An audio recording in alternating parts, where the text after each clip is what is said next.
Shalom. First and foremost, I want to give all praises, honor, and glory to Yahweh, Bahasham Yahweh Shai, Bahasham Recha Kodash. Double honors to the elders and the apostles of Great Millstone, and peace and blessings to the elect. And wanted to do this lesson. I came across some strangely but also interesting a video that I actually watched, and it led me to reading this article in particular. And this article was one that inspired me to do this lesson because, it's an example as to why, you have to fear Yahweh Ba'asham Yahweh Shai. All right. Now, I'm gonna speak on it a bit. The actual video was, I'm sure we're all familiar, right, with how, I think there's even a TV show for it or a series, but it's dealing with people that have strange addictions. And when I saw the videos of a woman whose addiction was to eat cat hair, and so as they were mentioning in the video, her cat, cats typically groom themselves, right? But they lick themselves and so on to clean themselves. And in this case, you can see the actual visual of her licking the cat, and cleaning the cat, and then I guess indulging in the hair, which is extremely disturbing. But the thing about this is it's not by choice, right? Meaning like it's like a compulsion, and that is, you can think of it like a plague, but it's really like demons that are plaguing this said individual's mind to put upon them such strange urges or addictions or compulsions, which is a judgment from the Heavenly Father. All right, and that's a very fearful thing to be in. In fact, as I read a couple of these here, you'll see just how bad you could end up. And these are certain niche areas that people don't really consider too much with all the stuff going on in your life, especially those that are involved in a heavy deal of wickedness. Right. Sometimes people, you think of judgment and you think of immediate like injury, right, or immediate death. And it's not always that judgment comes in that form. Sometimes the Lord will hit you with something that's not, like direct pain in a short term, but rather a long-term suffering. And it's something you have to live with, So this is an article from ValleySpringRecovery.com, and it's titled 21 Strange and Unusual Addictions. So what I'm going to do is I'm going to get straight to the point, right? They give a bit of, like background on like what these things are and so on and so forth. But the first one here is strange and bizarre eating habits. Strange eating habits are defined as the consumption of unimaginable non-food items despite negative consequences. And there's some pretty crazy ones in here. There are numerous cases of people ingesting substances that are uncommon, which are listed below. So one example is dryer sheets, right? Dryer sheets, some people that they love them some dryer sheets. They got to have them a bite. You also have hair right off of cats, right? Like I mentioned in the beginning of this lesson. Drywall, toilet paper, consuming the ashes of a deceased loved one. That's a pretty major one there, right? Consuming the ashes of a deceased loved one. So you can imagine, instead of burying this person, they get cremated, and then eating the ashes of that is somehow something that some people do. Eating rocks, cigarette ashes, glass, right? Some people have this they want to chew on some glass, which is crazy, but hey, some people actually have to live with that. And in these cases, it's not as simple as just stop. Okay, I'm just gonna stop. Like, imagine how strong this compulsion is, to where if you're biting glass, it's gonna cut the insides of your mouth. You're gonna bleed. You're gonna feel pain.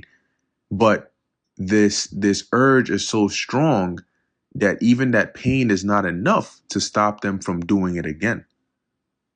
So it's like a, you want to stop but you can't, and when you try to, the feeling is probably worse, so it's you're stuck in this body or this life or this situation of I guess torture in a way. And the Lord can do that to you. It says the impact of these addictions, including being addicted to eating, on the individuals affected, can be quite concerning.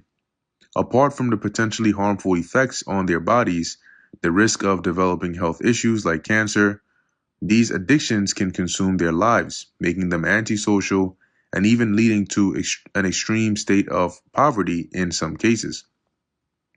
It's not just about the act of people eating, it's about the obsession and compulsion that drives them to consume such unusual items. Now, just for some extra clarity here, right? The definition of compulsion, which I'm sure we all know, but it is defined as the act or state of forcing or being forced to do something. And the second definition here is an irresistible urge to behave in a certain way, keyword being irresistible. It's when something is irresistible, you can't resist it, especially against one's conscious wishes. You're forced to do something that you don't want to do, but nobody's physically forcing you to do it, but you're just compelled to. So what is that factor that is forcing you to do it? It's those demons. All right, it's those demons. And so you have low level addiction, then you have higher levels of addiction, and the compulsion is stronger and stronger for them.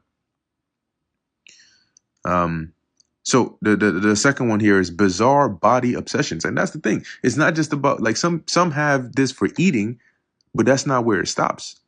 You have bizarre body obsessions, right? You can go into things that are related to physical attractions or sensations, right? Certain things that get done to your body, and people just, they love to have it so.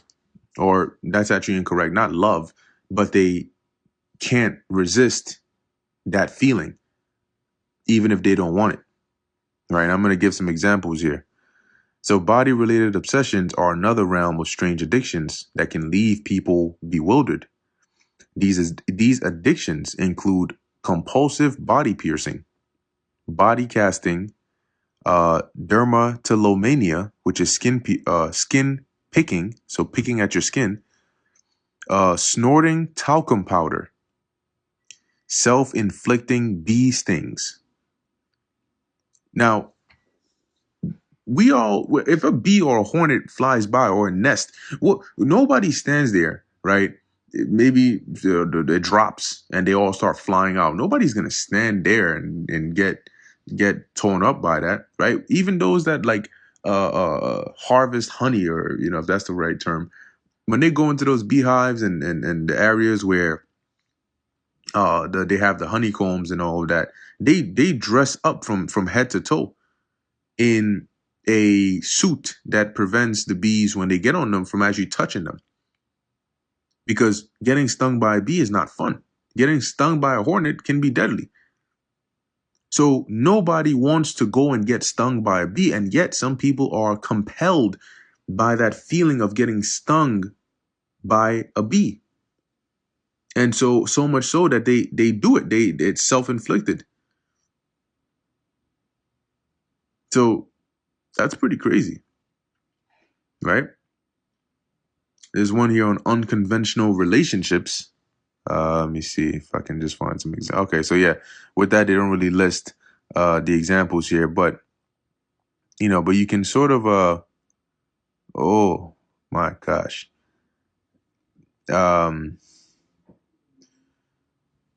So oh my man, this thing is pretty bad.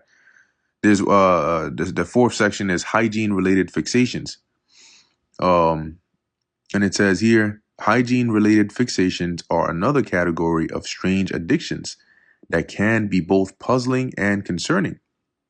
Examples include thumb sucking, bathing in bleach, pulling hair out of shower drains, and even hoarding, sniffing, and chewing on dirty diapers.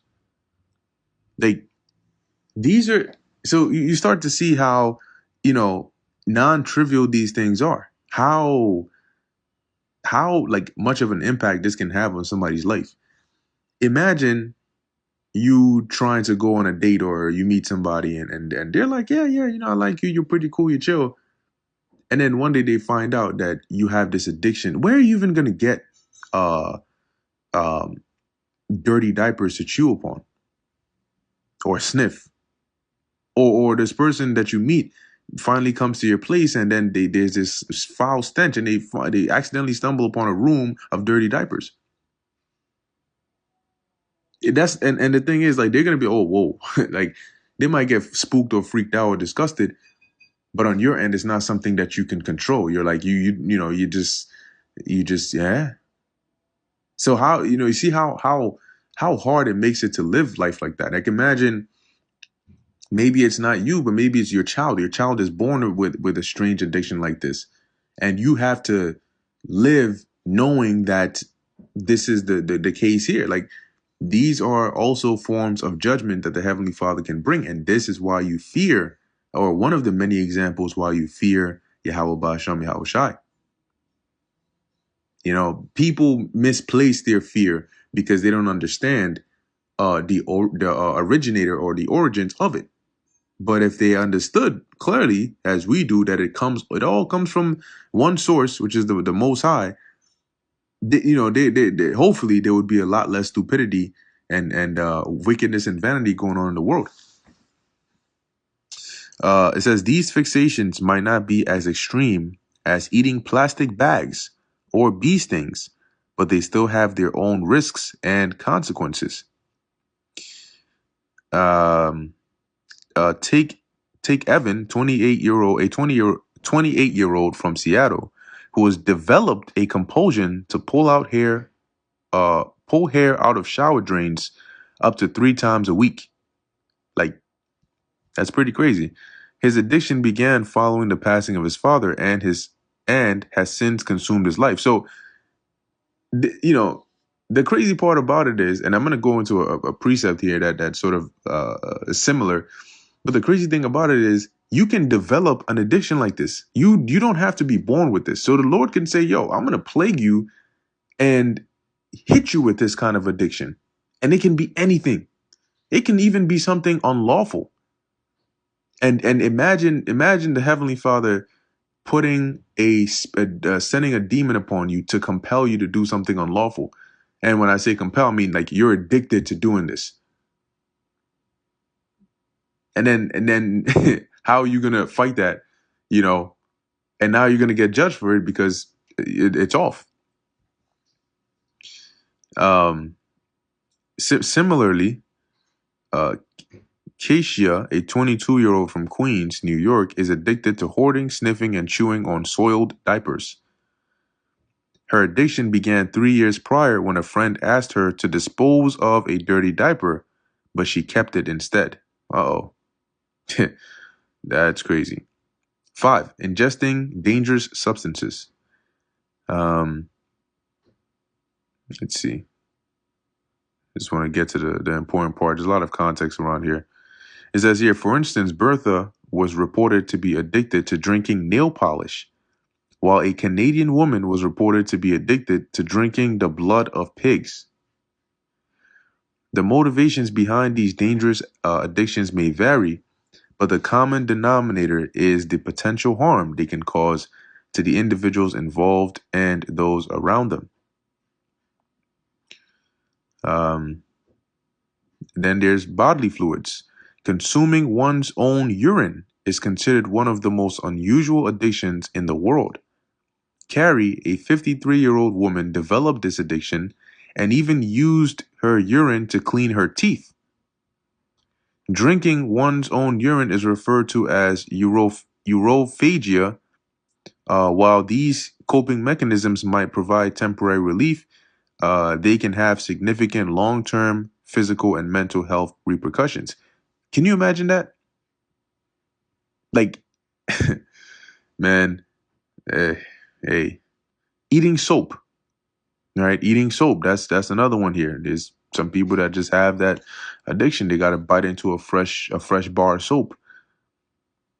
Drinking paint, and I don't know what it feels like, you know, but I mean, I you can imagine this. This is just like a wild guess, but imagine having to use the bathroom, for example, whether it's a number one or two, and you can't. Maybe you're in a location you can't. You're driving or something, and you have to hold this, and it's just like, yo, you need to find the nearest restroom, or else you need to disappear from the country because you're gonna humiliate yourself so badly.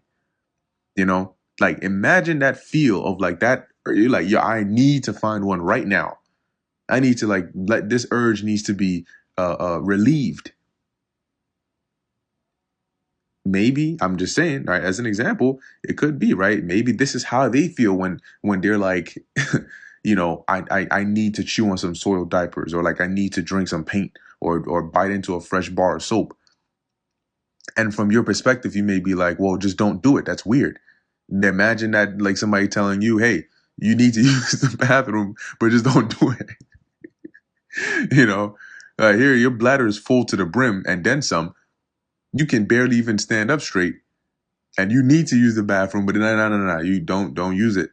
I'm just giving an example here, right? I could be totally off. It could not be the case, right? But it could also be something similar in terms of maybe helping uh somebody not in their situation to try and like get a relative example of maybe what it could possibly feel like.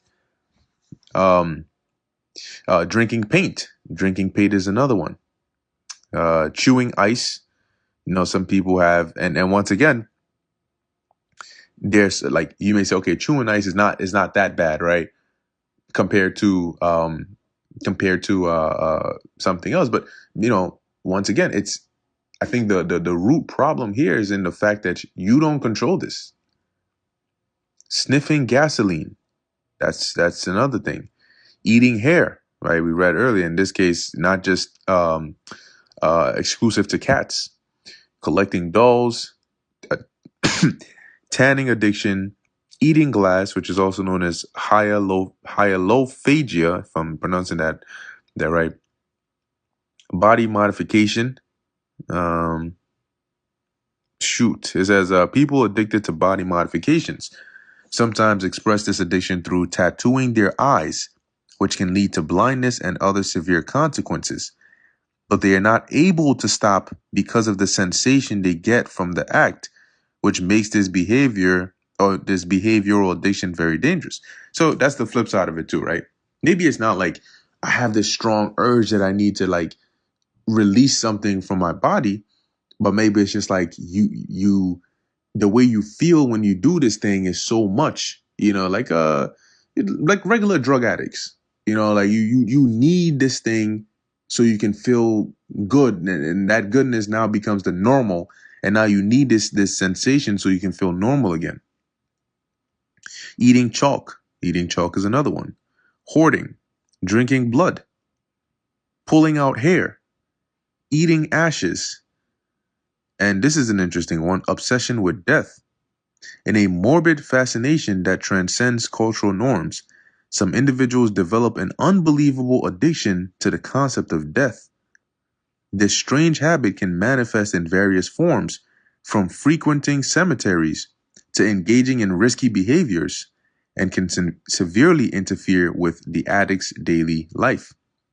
So, and also not just them, but their family, their loved ones, their friends, like, so you can start to now, hopefully you start to get the picture of the extent, and this is just once again another example of the extent of the judgments of the Heavenly Father. They reach past breaking a leg. They reach past, I don't know, something not going right for you, right? There's some pretty horrific ones out there too. All right, and with that being said, let me get a couple precepts here real quick. I'm going to start off here with the book of Galatians chapter 6, verse 7. Be not deceived, God is not mocked. For whatsoever a man soweth, that shall he also reap. And in other words, the reward or the judgment you get is based on the actions you do. Okay. Next, this is the book of Hebrews, chapter 10, verse 31, which the Apostle Paul said it, perfectly, right? It is a fearful thing to fall into the hand or the hands of the living God. And now you see an example why. There are some horrific, brutal judgments out there, but your creativity is nothing. It doesn't even exist in comparison to the Heavenly Father's mind. So when it comes to suffering, right, or even joy, right, but in the context of this lesson, when it comes to suffering or painful judgments, you should understand that the originator, the creator, has an infinite supply of ways to do that. And you don't want to register yourself on that list. Okay, because if you do, then you're cooked. And it might be literally. This is the book of Daniel, chapter 4. And this is the example that I wanted to get. And this is dealing with Nebuchadnezzar. Now, I'm going to jump straight to the point here that I want to target. But you can read that the chapter for more context. But this is you can imagine it, or you can say like a curse the Lord put upon Nebuchadnezzar for his pride. And what he did was he gave him the mind of an animal, to where he ate, I'm going to read it here, right? Daniel 4:32, and they shall drive thee from men, and thy dwelling shall be with the beasts of the field, and they shall make thee to eat grass as oxen. So how cows and bulls and all that eat grass, you're going to be eating that too, just like them. And 7 times shall pass over thee, until thou know that the Most High ruleth in the kingdom of men, and giveth it to whomsoever he will. So that was the judgment that came upon Nebuchadnezzar. Verse 33, the same hour was this thing fulfilled upon Nebuchadnezzar, and he was driven from men, and did eat grass as oxen, and his body was wet with the dew of heaven, till his hairs were grown like eagle's feathers, and his nails like birds' claws. Right? This is what the Lord did.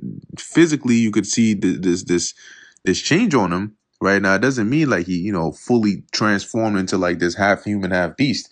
But you can see how the Lord switched up his mind to where he was eating and living like a beast of the field.